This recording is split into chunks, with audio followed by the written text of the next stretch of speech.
guys, welcome back to Precision Gaming here, and it's Jack, and we've got a gameplay here from Curtis. But basically what we're going to talk about today is a couple of little tricks and tips for Black Ops 2, me and Curtis have been thinking about. So yeah, we're going to kickstart straight away with the weapon choice. This is the ultimate part of Call of Duty, so you've got to get this right, and if you don't, you're risking a bad game and just getting really pissed off. So yeah, what we probably recommend is looking through the weapons, getting a feel for the weapons, maybe going to a private match if you've got the time, you know.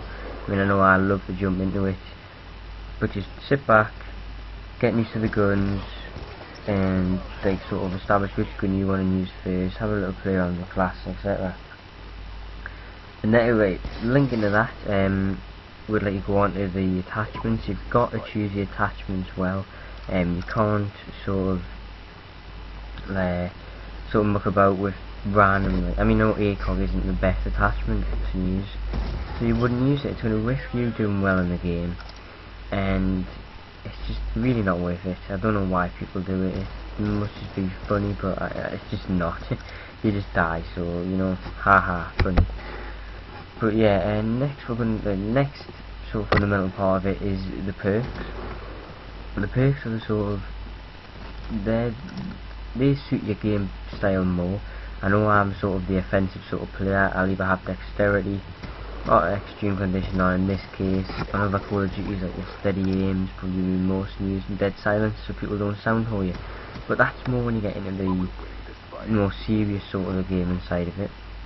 But other sort of things, you've got to benefit your gameplay, you know. If you basically you've got to play the game a bit, getting used to what you don't really like or what you're not very good at, and counter it. The game's full of different things for you to counter it with, like your fast mags, your laser sight for your steady aim, etc. You know. So yeah, if you want, there's another little tip here.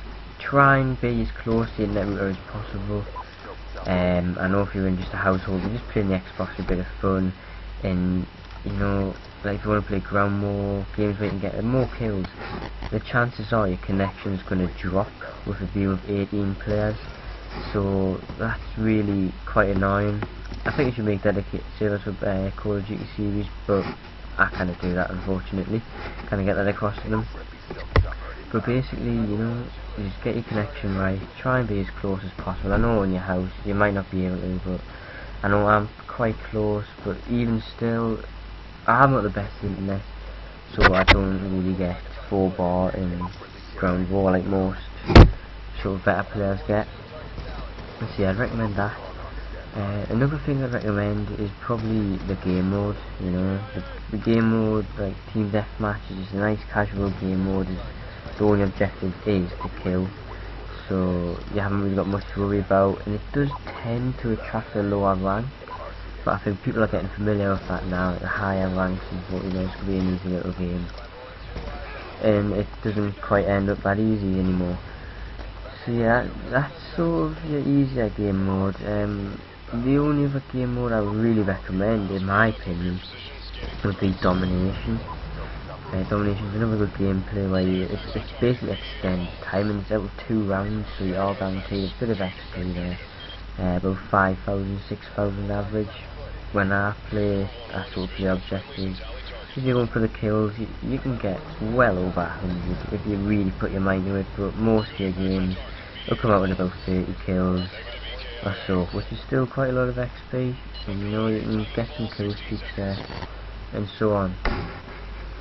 My next tip, before I talk about the gameplay quickly, would probably be to make sure you're in a comfortable place. You know, it may sound weird, you know, make sure you're sat down in a nice seat and all this, but if you're uncomfortable playing the Xbox, you're just going to get easily agitated, and when you get annoyed, that's when your game starts to drop, and you don't want that.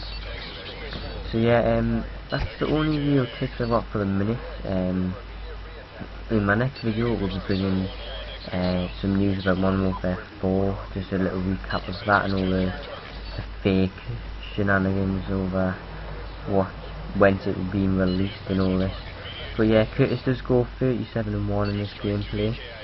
He's using the M8A1 with the fast mag and red dot sight, It's pretty much coming to a close here. He doesn't get a nuclear. You were probably wondering if he did. He didn't. I don't believe, because he used his kill streaks. So thank you for watching. This is me going to work now. Bye bye. Thanks for watching. Please like and rate. We'll be really grateful. Thanks. Bye bye.